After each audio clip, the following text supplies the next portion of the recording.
Bonjour à tous, Bonjour à tous. bienvenue sur ce webinaire. Est-ce que vous nous entendez bien? Super, c'est bon. Génial, je crois qu'on avait un petit souci technique, c'est réglé. Donc on va pouvoir commencer. Vous êtes très nombreux dans le chat, merci pour votre participation. Alors aujourd'hui, on va s'intéresser aux grandes tendances sur LinkedIn. Mais avant d'entrer dans le vif du sujet, je vais me présenter rapidement. Donc je suis Clémence, CMO de VisiBrain, et je suis aujourd'hui accompagnée de Marie. Je m'occupe de tout ce qui est contenu, études et analyses, notamment sur notre blog de VisiBrain. Génial. Donc, quelques mots sur VisiBrain. Donc, c'est un outil de veille des réseaux sociaux ou de social listening qui permet aux marques, aux agences ou aux institutions publiques de protéger leur réputation, donc de comprendre comment on parle d'elles sur les réseaux sociaux, mais aussi de détecter des influenceurs sur différents sujets et des tendances pour orienter leur stratégie de communication. Donc, pour résumer, VisiBrain, c'est un outil qui permet d'analyser les données des réseaux sociaux pour prendre les bonnes décisions. Donc, c'est une solution avec beaucoup de points forts, mais s'il fallait en retenir un seul, ce serait la couverture. VisiBrain, c'est aujourd'hui la meilleure couverture du marché, puisque l'on veille beaucoup de réseaux sociaux différents, dont les plus complexes à veiller, comme par exemple TikTok ou LinkedIn, dont on va parler aujourd'hui. Voilà, du coup, ça fait une très bonne transition, puisque Marie, je peux te laisser la parole sur la méthodologie. Donc, comme le disait Clémence, VisiBrain permet de veiller LinkedIn aujourd'hui. En quelques chiffres, LinkedIn, c'est le premier réseau social, bien sûr, professionnel au monde. En France, on compte 33 millions de membres, ce qui représente 75% de la population. Donc, autrement dit, 3 actifs sur 4 sont présents sur LinkedIn. Côté entreprise aussi, elles sont également très nombreuses à être présentes. On compte plus de 3 millions d'entreprises tricolores sur cette plateforme. Et on voit que notamment, il y a eu beaucoup d'évolutions sur cette plateforme. Les communautés se sont étoffées, les dynamiques ont évolué et notamment la frontière entre le pro et le perso se floute. Et justement, avec toutes ces évolutions, nous, chez VisiBrain, on avait envie de comprendre qu'est-ce qui se jouait sur sa plateforme, qu'est-ce qui se passait vraiment concrètement dessus. Et donc, on s'est posé une question assez simple. Qu'est-ce qui se joue aujourd'hui sur LinkedIn en France? Et donc, pour cela, on a analysé plus de 400 000 publications françaises publiques sur cette période d'un an, entre avril 2024 et avril 2025. Et on est très contente aujourd'hui de vous présenter les enseignements de cette étude. Donc, au programme, sans plus tarder, on va commencer par parler des communautés présentes sur LinkedIn. On va se poser la question, est-ce qu'elles sont exclusivement professionnelles? À quel degré aussi est-ce qu'on observe une diversification? Ensuite, on va discuter des 5 sujets les plus discutés sur cette plateforme. Ensuite, bien sûr, sujet incontournable de LinkedIn, le personal branding qui a beaucoup évolué. Donc, on vous partagera les enseignements que l'on a pu observer. Ensuite, on fera un focus sur toutes les entreprises qui ont pu tirer leur épingle du jeu sur la plateforme. Et enfin, en dernière partie, Clémence va ouvrir la discussion sur LinkedIn est-il toujours une safe place? Merci Marie pour cette introduction.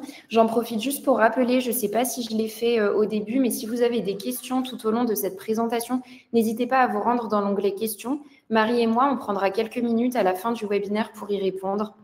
Donc, effectivement, première question qu'on s'est posée quand on a réalisé cette étude, c'est qui sont aujourd'hui les communautés dominantes sur LinkedIn? Et en fait, on s'est aperçu que il y a toute une sphère professionnelle, puisque historiquement, LinkedIn est quand même la plateforme réservée aux pros, avec beaucoup de médias spécialisés, donc des médias B2B, des décideurs et des employés, et puis des comptes d'entreprises, de fédérations ou des organisations syndicales. Donc ça, c'est une chose, mais on a aussi maintenant toute une sphère beaucoup plus large, beaucoup plus diversifiée, avec des médias généralistes, des journalistes et des influenceurs, même lifestyle, qui sont de plus en plus présents sur LinkedIn, des personnalités politiques, donc on l'a vu lors des dernières élections européennes, que ce soit des personnalités de gauche, de droite ou même du centre. Aujourd'hui, il y a beaucoup de politiques qui capitalisent sur la plateforme pour toucher une autre audience, et puis beaucoup de militants et d'activistes. Donc finalement, aujourd'hui sur LinkedIn, on a un petit peu toutes les communautés qui sont représentées. Et donc, cette diversification de l'audience, elle est le résultat de plusieurs phénomènes. D'abord, l'arrivée en masse des médias sur la plateforme.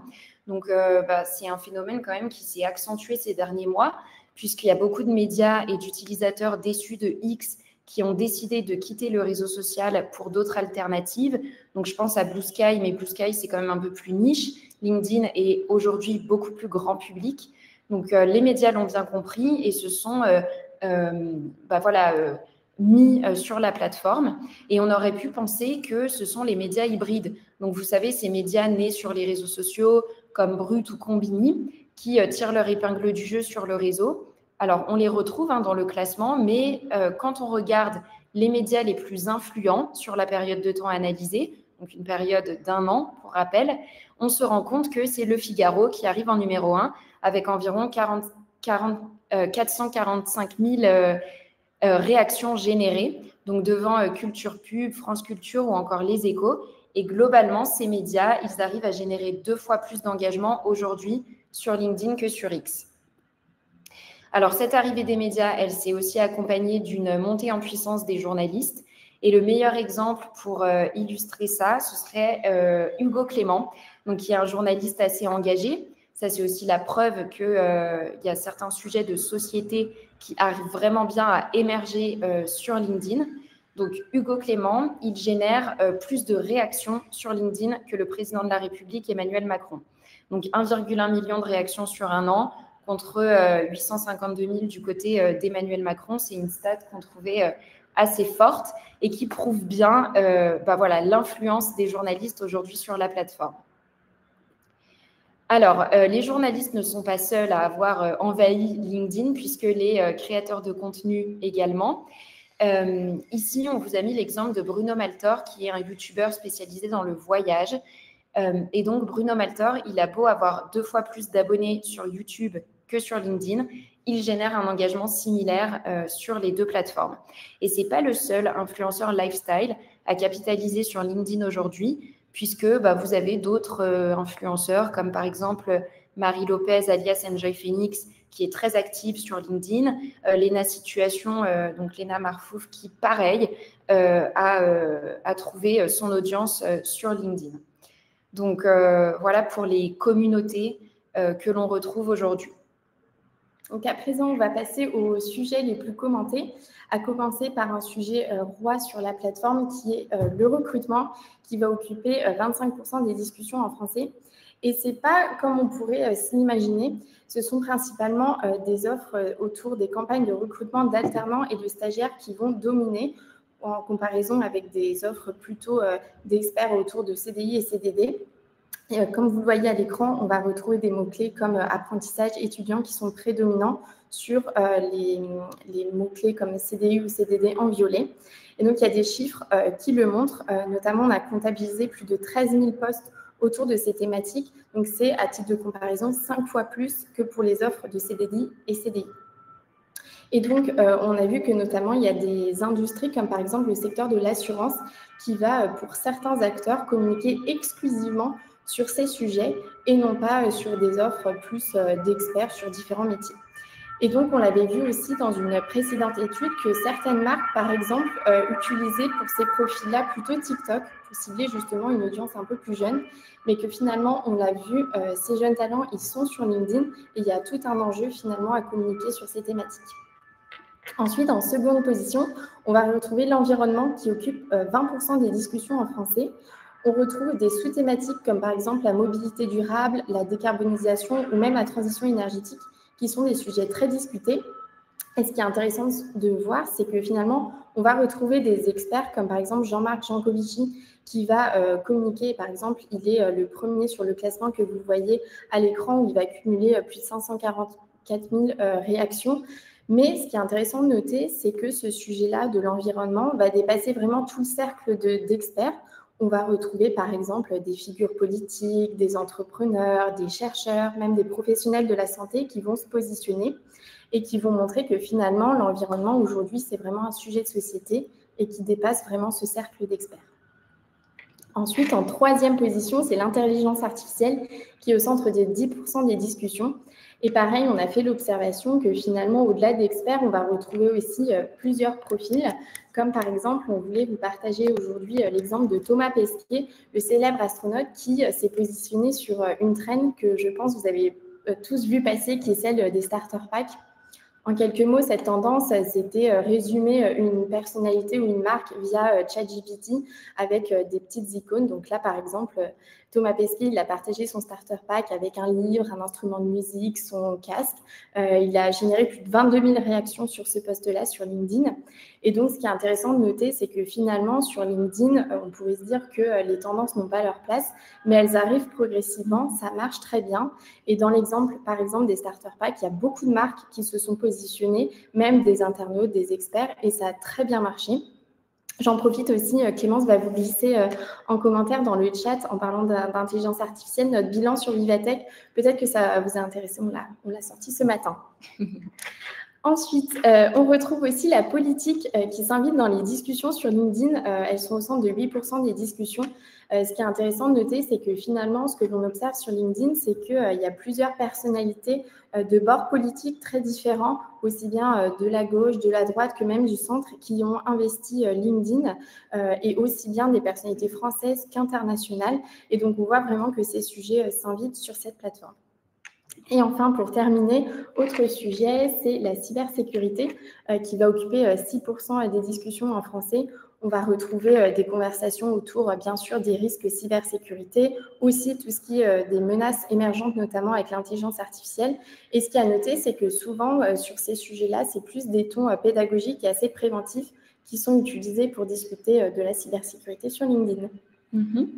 Donc, après s'être intéressé aux communautés et aux sujets forts, on s'est demandé quels étaient les nouveaux codes sur LinkedIn, puisque j'imagine que vous êtes nombreux à avoir constaté qu'on ne communique plus sur LinkedIn aujourd'hui comme on le faisait hier. Et donc, ce qu'on observe et ce qu'on a regardé, c'est comment communiquaient les figures dirigeantes. Donc, 3 exemples à l'écran. Anthony Bourbon, qui est entrepreneur, Michel-Édouard Leclerc, donc bien sûr le président des Centres Leclerc, et Ayman Ezzat, qui est le directeur général de Capgemini. Donc, on s'est demandé voilà, comment ces 3 figures dirigeantes qui arrivent vraiment à engager leur audience sur LinkedIn communiquaient. Et en fait, on s'est rendu compte que leur communication était très éloignée du corporate et de l'institutionnel. Mais voilà, ils adoptent des codes de plus en plus personnels et authentiques avec des nouveaux formats, comme par exemple le format vidéo, qui est de plus en plus visible sur LinkedIn. Donc, l'exemple que vous voyez à l'écran, c'est une vidéo d'Anthony Bourbon qui se filme en direct de chez lui, donc depuis son dressing où il diffuse ses conseils en entrepreneuriat. Et puis, on a Michel-Édouard Leclerc qui, lui, a carrément diffusé ses photos de vacances sur la plateforme. Et ce sont des figures dirigeantes qui génèrent vraiment de l'engagement sur LinkedIn. Donc, c'est intéressant de voir qu'aujourd'hui, les CEO s'éloignent de la posture uniquement corporate pour partager un peu plus de leur personnalité. Donc, on pourrait presque dire qu'ils deviennent des influenceurs à part entière. Alors, cette diversification des communautés et des codes, elle vient bien entendu des utilisateurs eux-mêmes, mais elle vient aussi de LinkedIn, parce que LinkedIn pousse vraiment de nouveaux formats. Donc, il y a bien sûr le format texte, le format carrousel, la vidéo, la possibilité de partager des liens externes. C'est d'ailleurs aussi pour ça que les médias sont de plus en plus friands de LinkedIn. Les newsletters, les sondages, les articles collaboratifs, les événements et plus récemment les jeux. Donc, vous recevez peut-être vous aussi des petites notifications pour participer à Zip.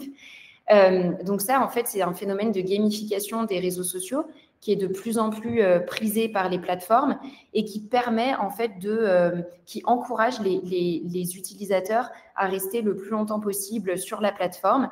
Et puis, finalement, quand on vous invite à jouer à un jeu, vous avez tendance à le faire aussi peut-être sur votre temps perso et pas uniquement sur votre temps professionnel. Et donc, tout ça, ça floute la frontière entre professionnel et personnel sur le réseau social. Donc, à la fois cette diversification des communautés, cette diversification des sujets, mais aussi cette diversification des formats possibles sur LinkedIn.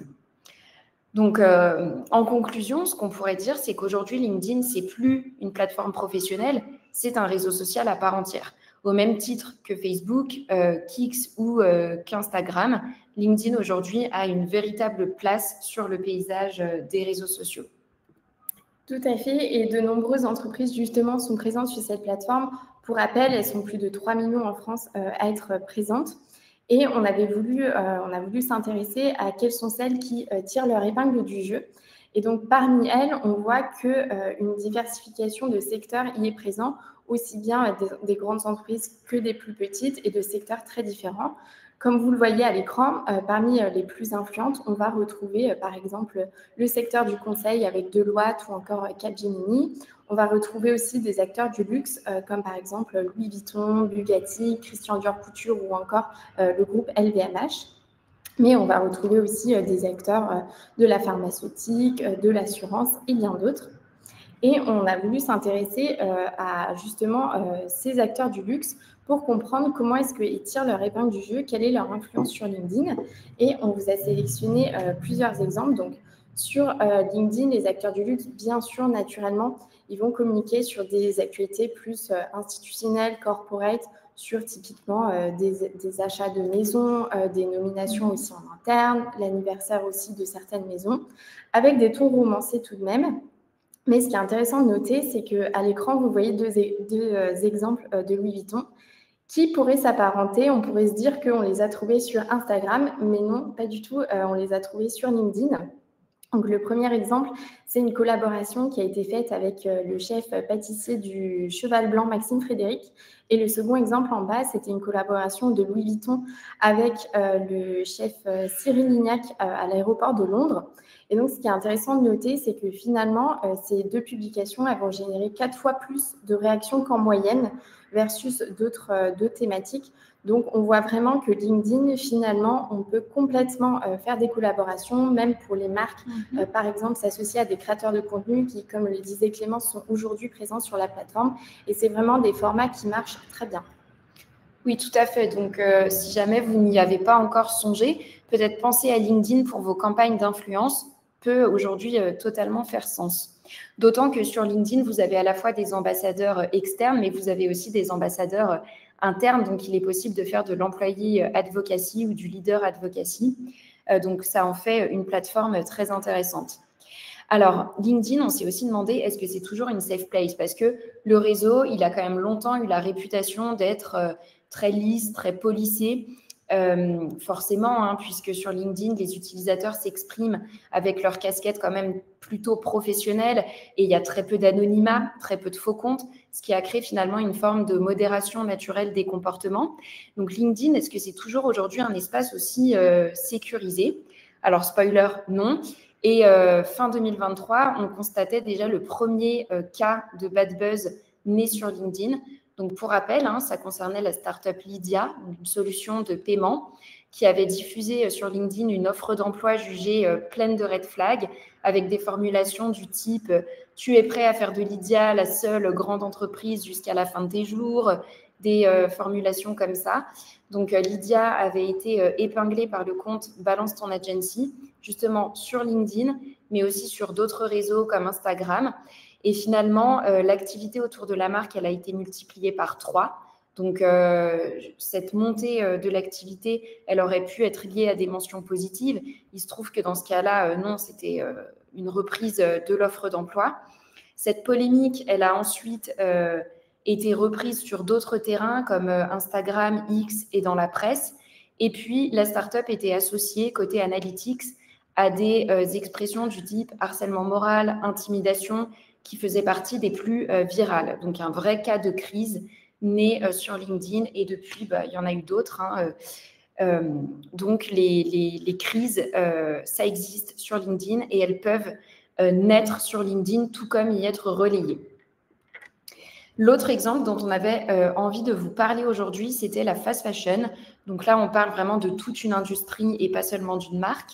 Et en fait, on se rend compte que depuis quelques années, hein, je dirais depuis 2 ans environ, il y a une mobilisation qui monte en puissance contre la fast fashion et principalement sur LinkedIn. Cette mobilisation, elle est portée par des professionnels de la mode, mais pas uniquement. Elle est également portée par des acteurs du développement durable, des journalistes, des salariés ou des ex-salariés d'enseignes de fast fashion.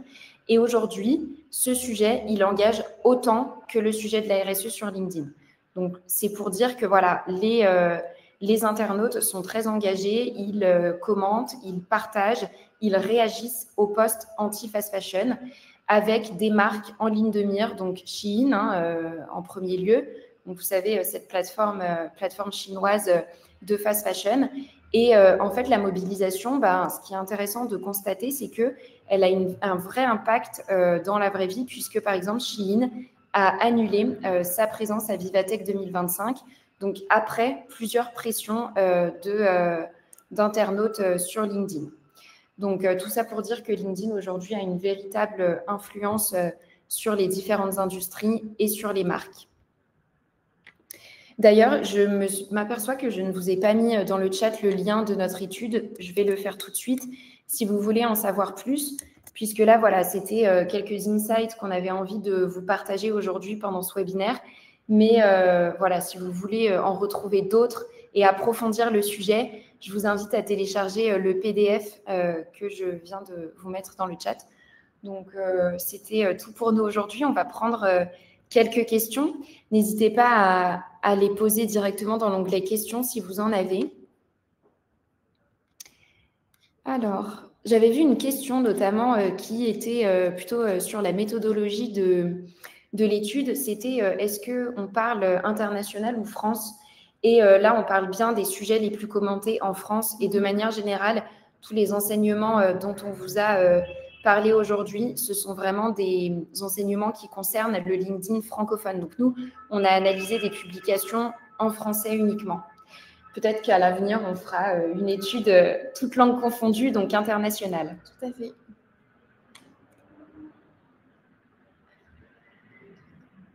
Alors, est-ce qu'on aura la présentation à l'issue du webinaire? Donc, vous aurez, vous pouvez non seulement retrouver l'étude dans le chat, mais vous aurez bien évidemment un replay qui va être envoyé à l'issue du webinaire. Nous avons une question. J'ai l'impression qu'on parle pas mal de VisiBrain en ce moment sur les réseaux sociaux. Quel dispositif de veille avez-vous mis en place? Alors, évidemment, les coordonnées sont les mieux chaussées puisqu'on veille VisiBrain avec la plateforme VisiBrain. Aurons-nous un replay? Oui, bien sûr. Vous aurez un replay.